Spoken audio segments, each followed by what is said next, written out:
Hi everybody, my name is Audra Thomas and I'm one of the assistant principals from Quinn Elementary School, and I'm going to talk a little bit about Sunday story time with Mrs. Thomas and friends. So this idea was generated a couple of weeks ago. A few months ago there was a principal from Texas named Belinda George who reads to her students at night online, and she lives in Texas, and I thought what an awesome idea because we love to read to our kids, and who isn't on Facebook? So we decided to do Sunday story time with Mrs. Thomas and friends live on our PTO Facebook page, and it started a couple of weeks ago. So I read 2 stories to Quinn students, and we had a lot of kids online, which was awesome. And part of the purpose is for comprehension for the kids, because as I'm reading the story, they're able to answer questions. They're able to say hi to me online, and I'm able to respond back to them. And I was able to read 2 stories last Sunday. And then this past Sunday, Mrs. Yermolovich, the other assistant principal from Quinn, read 2 stories to the students of Quinn School. And part of our purpose is we want to have more families engaged, and we want to have them join our Quinn PTO Facebook page. And the other part of it is we're really wanting the students to have eyes on print and to build their comprehension skills. So we're doing this every Sunday night at 7:30 p.m. and I have a lot of friends that want to read to the students of Quinn. So parents out there, if you are Quinn parents and you're not part of our Facebook page, you can go to the Quinn parent group on Facebook, ask to be a member, and then we will add you to our group. I'd like to thank Mr. Granfield because he was my #1 supporter when I brought this idea to him, and also to Dr. Gifford because she also was really excited when I told her about it, and the support has been amazing from both of them as well as from the community. So every Sunday at 7:30 p.m.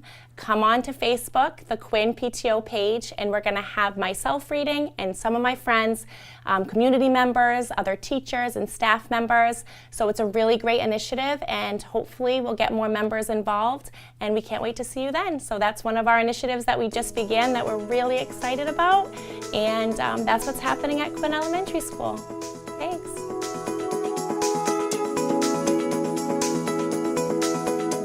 Hi there, welcome back to Cushman. I'm Melissa McHenry, the director.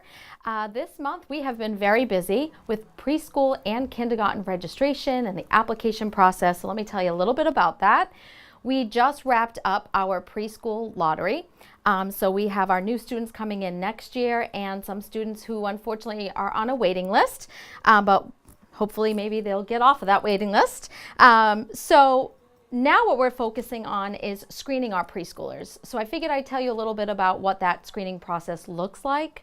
So it's a quick look at our preschoolers in 3 different areas. So preschool readiness skills, seeing if they know their colors, letters, shapes, as well as looking at their speech and language skills and their fine motor and gross motor skills. So the reason we do that is to be sure that there aren't any little ones out there who require some specialized instruction in those areas, because if so, that's something that we can offer here through the Dartmouth Public Schools. So we screen anyone. So parents, if you missed out on that first lottery and you're still interested in filling out the preschool application, it is online. You can do that. And with that application comes a screening appointment. So certainly do that if you haven't already done so. You can find our preschool information right on the website, both on the main page as well as clicking on the Cushman School or Potter School page, and you will see the information link for our preschool. You're also welcome to come on down to Cushman. We have a lending library for parents, and we have lots of preschool resources and information about our preschool program within our lending library. So come on down, we'd love to have you. And just a little shout out to my DCTV friends. We also have our preschool orientation night that we filmed, I think about a month ago. It's on the DCTV website, so you can certainly take a look at that, and that'll give you even more information about our programming. So that's preschool. Moving on to kindergarten. Right now we're in the middle of the registration process, so if you haven't registered your little one for kindergarten, please do so. We will be screening all kindergartners as well. We'll be doing that in June. The screening's a little bit different. We use a different tool for our kindergartners, but we look at those 3 areas as well. So again, kindergarten readiness skills as far as pre-reading and math skills, speech and language, as well as fine and gross motor skills. We do that for the same thing. If we're suspecting a child may have a delay in one of those areas, it's our responsibility to take care of that, either through response to intervention, which is providing a little extra support in the classroom when they attend kindergarten, or perhaps it's for a more formal assessment. So I invite all of our families out there with kindergartners in the Cushman area. Our kindergarten orientation is scheduled for May 22nd. It's from 6 to 7. So the first half an hour is typically listening to me again for PowerPoint and describing the kindergarten program, and then the second half an hour is a tour of the building, so you get to visit all the kindergarten classrooms, as well as the best part, which is that all of the kiddos get to ride on the yellow school bus, and they love that part of our orientation night. So again, that's May 22nd, so we invite all of you to come on down for that. So that's what's been going on. 2 important things and events that are happening in the next couple of weeks or so. We just yesterday had our role model assembly. We do one every month, but this time the students that were honored got a free ticket to the Paw Sox game, and it's scheduled for May 17th. So in the past, our students have been invited to the Paw Sox to McCoy Stadium, and they've gotten to walk across the field, high-five some of the players. They make a little tunnel and they get to high-five all of them. So I'm not sure what's in store for us this year, but we're excited to be part of that, and some of our students can represent the Cushman School as role models. And then lastly, for what's going on here, very soon, starting on May 9th, we're going to kick off our Boostathon Kindness Fun Run. So it's our big fundraising event for the year between the Cushman and DEMELLO PTO, but it's more than just a fundraiser. So from May 9th to May 20th, students hear about character building, how to persevere, and use those skills in the classroom. And they do that through the staff at the Boostathon. And this year we have Zany Zephyr coming to join us. Last year it was Jazzy J. But the kids love the staff from Boostathon, and they really get the kids excited about those character skills. And we culminate the event on May 20th with a big fun run celebrating kindness and all of those character building skills. And our preschoolers start and they run around and see how many laps they can do, and same thing for our kindergarten. So it's a fun event for everyone. We invite all families, friends, and the community to come and celebrate with us. So that's on May 20th. And that's it for the Cushman School. Have a great spring. Hopefully the warm weather will be coming.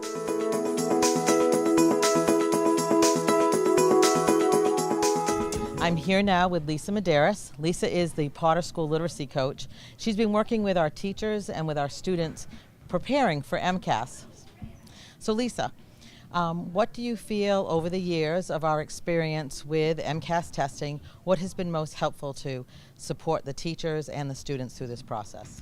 So I feel like our students are supported by the Massachusetts frameworks. We start at a very young age teaching children how to write in various modes, particularly through the different genres.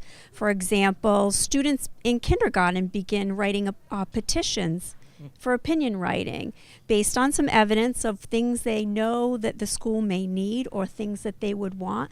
They kind of learn how to stake a claim and think about, well, why do I really want this? And as years progress through each grade level, students are exposed to many different genres of writing, not only opinion writing, but they're also writing research projects and different varieties of research information. Starting in third grade, students move that opinion piece into what is known as boxes and bullets, where it's really just a structure that helps students stake a claim about a piece of reading that they've been exposed to, and then write the reasons that they feel that this claim can be vetted through. and then they're asked to write examples for each parts of the particular claim and the reasons and evidence that they've written through. So kids do this at a very young age. We start them at kindergarten. So by the time they get to 3rd, 4th, and 5th grade, we feel that they're very well exposed to a variety of types of genres through the Massachusetts frameworks, so that we feel that this is leveling the playing field for all students.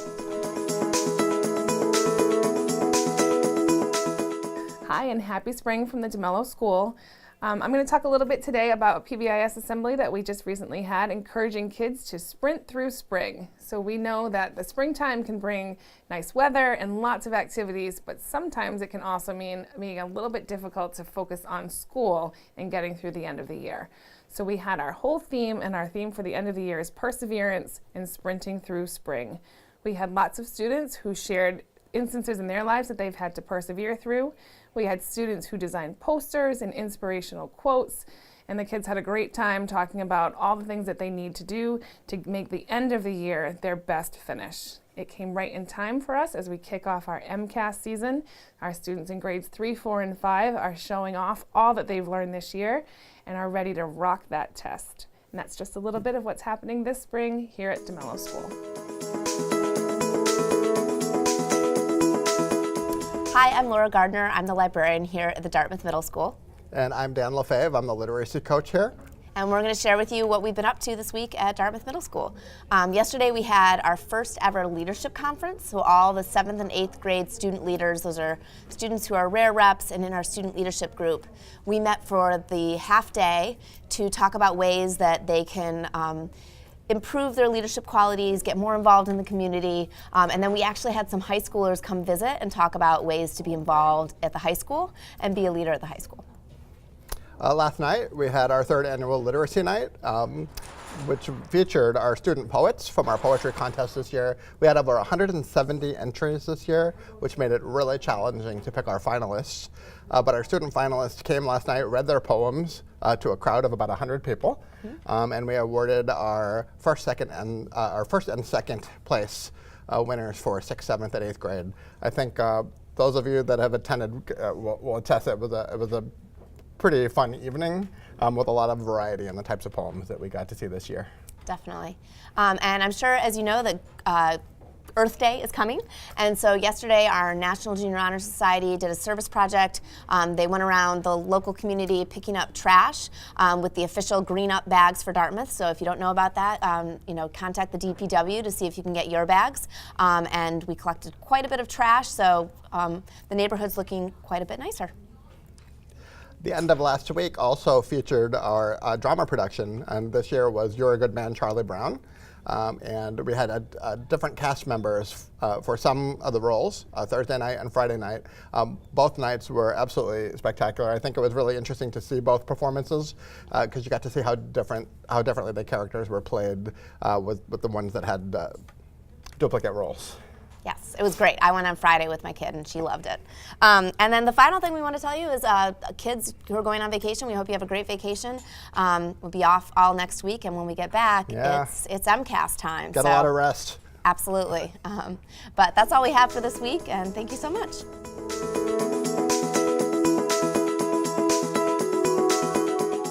Good morning, I'm Ross Thibault, principal of Dartmouth High School. It's my pleasure to bring another update to all of the Dartmouth community members.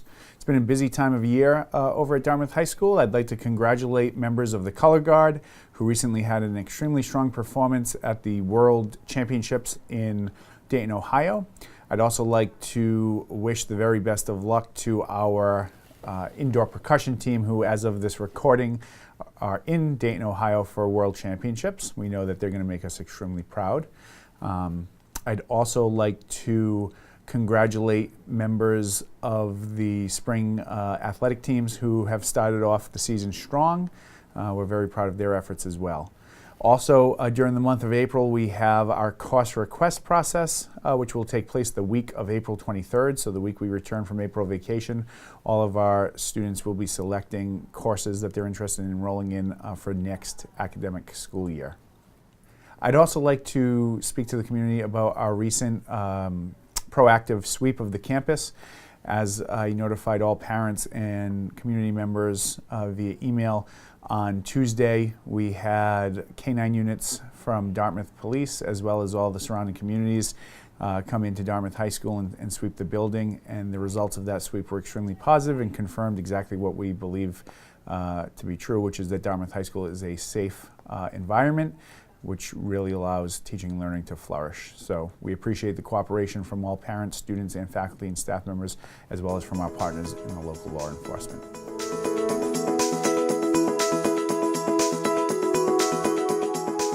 Hi, I'm Michelle Roy. I'm the Assistant Superintendent for Dartmouth Public Schools.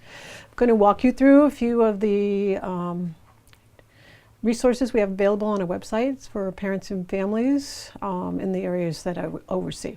So if you take a look at our website under our district and go down to Assistant Superintendent, for families, we have for educational stability for foster families. If you click on that, you can go to any of the resources that are available and some of the definitions related to that. We also have resources available under the English learners. Again, resources for families, definitions related to that. We have the McKinney-Vento Homeless Education, which has quite a few resources locally in the Greater New Bedford area for families and how to access those resources and services. And finally, one of the new ones available in Massachusetts is the Military Interstate Children's Compact Commission, which are families in the military who are moving between states and how that relates to graduation requirements and resources that we have for those families. The other piece that we have for under the parent link at the top tab is links to our weekly flyers for parents. And this time of the year, they not only have community events and groups and teams, but we have a large listing of camps for families and the links to those as well. And anything that appears in our weekly Friday afternoon electronic backpack mailing is also on this site for parents under flyers. And the last thing that we have, which is again related to this time of the year, under our district assistant superintendent page for parents, is we have our student registration link. So if you are new to the district, if we have kindergarten registrations or families on school choice who want to complete their registration packet, we have the online registration portal, which is on the assistant superintendent website under registration.